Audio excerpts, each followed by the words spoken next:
હાલો, જય શ્રી કૃષ્ણ. મારા કિચનમાં આપણું હાર્દિક સ્વાગત છે. આજે આપણે બનાવીશું લાલ મરચાંની ચટણી. આવા સરસ લાલ મરચાં તમારે લેવાના છે. આ ચટણી તમે આખું વરસ સ્ટોર કરી શકો છો. એમાં પહેલાં આવી રીતે ડીટિયાનો ભાગ કાઢી અને એના બી તમારે કાઢી લેવાના છે. આવી રીતે આપણે બી કાઢી અને એક પ્લેટમાં કટકા કરીશું.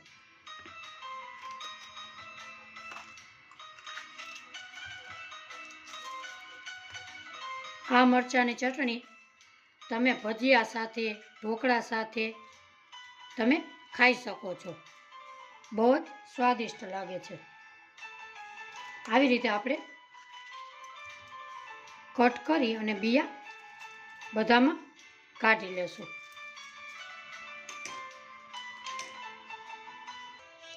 અહીંયા મેં બધાય મરચાંના કટકા કરી લીધા છે.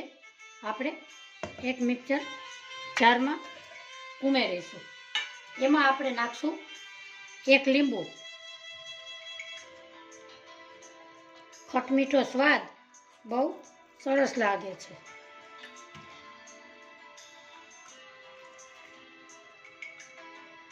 હવે આપણે મિક્સરમાં પીસી લેશું. અહીંયા આપણી ચટણી એકદમ સરસ પીસી લીધેલી છે. આમાં પાણીનો ઉપયોગ કરવાનો નથી, એમનેમ જ પીસવાની છે. અહીંયા મેં ગેસ ઉપર એક પેન મૂકેલી છે. એમાં આપણે મરચાં પીસેલા છે એ ઉમેરશું.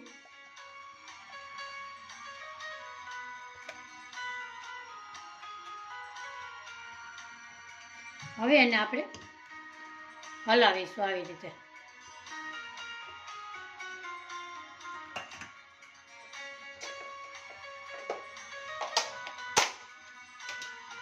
એમાં ઉમેરીશું આપણે મીઠું.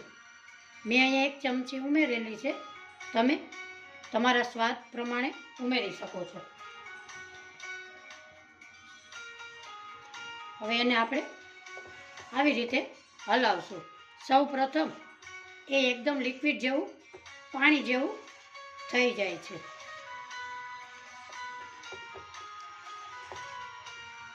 આપણે 250 ગ્રામ મરચાં લીધા તો એની સામે આપણે 200 ગ્રામ ખાંડ ઉમેરશું. આવી રીતે સતત આપણે હલાવતા રહેશું.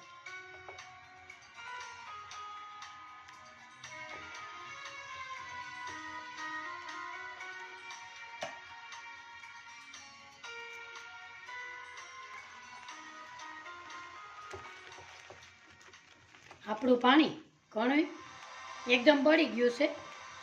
હજી આપણે સેજ હલાવશું.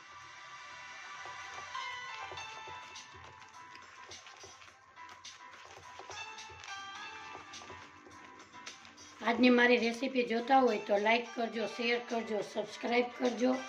બેલ આઇકનના બટનને જરૂરથી દબાવજો. આવી રીતે સતત હલાવતા રહેશું.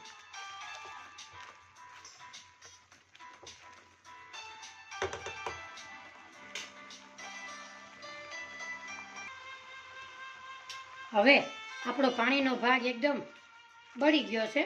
હવે આપણે ઉમેરીશું ખાંડ.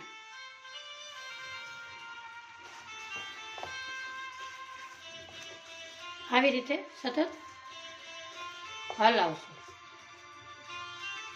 આ ચટણી તમે ફ્રીજમાં 1 વર્ષ સ્ટોર કરી શકો છો.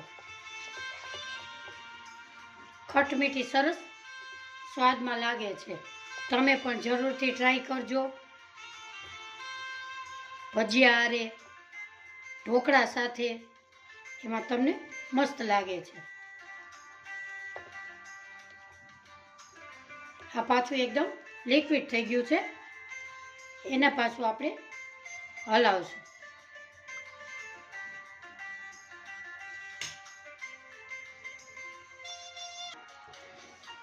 આપણી ચટણી સરસ થઈ ગઈ એ જોવા માટે આપણે આવી રીતે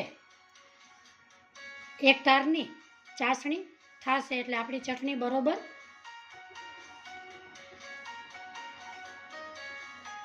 થઈ ગઈ છે.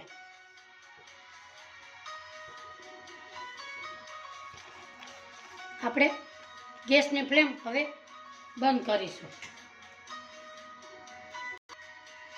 આપણે હવે સર્વ કરીશું.